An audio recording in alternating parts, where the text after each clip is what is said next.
வணக்கம். ஆகாஷ்வாணி புதுச்சேரி செய்தி சுருக்கம் வாசிப்பவர் செங்கீனி பழனி.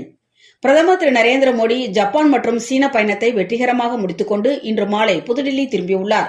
ஜப்பானில் 15வது இந்தோ ஜப்பான் வருடாந்திர உச்சிமாநாட்டிலும் சீனாவில் ஷாங்காய் ஒத்துழைப்பு அமைப்பின் உச்சிமாநாட்டிலும் அவர் கலந்து கொண்டார்.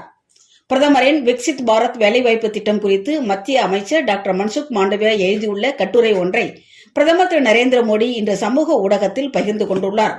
இளைஞர்கள் அதிகம் உள்ள நாடான இந்தியாவில் மக்கள் தொகை ரீதியிலான இந்த அனுகூலத்தை பொதுவான வளமையாக மாற்ற இத்திட்டம் உதவிகரமாக இருக்கும் என்று பிரதமர் தெரிவித்துள்ளார்.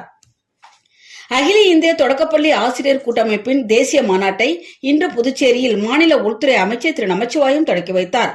புதுச்சேரியில் ஆசிரியர் பணியிடங்கள் நேர்மையான முறையில் நிரப்பப்பட்டு பதவி உயர்வுகள் வழங்கப்பட்டு இருப்பதையும், கல்வித்துறையில் துணை இயக்குநர், இணை இயக்குநர் உள்ளிட்ட நிர்வாக பதவிகளை பெண் அதிகாரிகள் வகிப்பதையும் அவர் தமது உரையில் சுட்டிக்காட்டினார். புதுச்சேரி அரசின் டெல்லி பிரதிநிதி திரு மல்லாடி கிருஷ்ணாராவ் இன்று புதுச்சேரியில் துணைநிலை ஆளுநர், முதலமைச்சர் மற்றும் மாவட்ட ஆட்சியரை சந்தித்து ஏனாம் பகுதியின் பல்வேறு பிரச்சினை குறித்து பேசினார். அண்மையில் ஏனாமில் எண்ணெய் நிறுவனங்களின் எரிவாயு குழாய் கசிவினால் பாதிக்கப்பட்டவர்களுக்கு இழப்பீடு பெற்றுத்தரக் கோரி அவர் மனு கொடுத்தார். வடக்கு வங்கக்கடலில் அடுத்த 24 மணி நேரத்தில் காற்றழுத்த தாழ்வு பகுதி உருவாகக்கூடும் என சென்னை வானிலை ஆய்வு மையம் தெரிவித்துள்ளது. மேற்கு திசை காற்றின் வேக மாறுபாடு காரணமாக தமிழகத்தில் ஒரு சில இடங்களிலும், புதுச்சேரி, காரைக்கால் பகுதிகளிலும் இன்றைய தினம் லேசானது முதல் மிதமான மழை பெய்யக்கூடும் என்றும் தெரிவிக்கப்பட்டுள்ளது.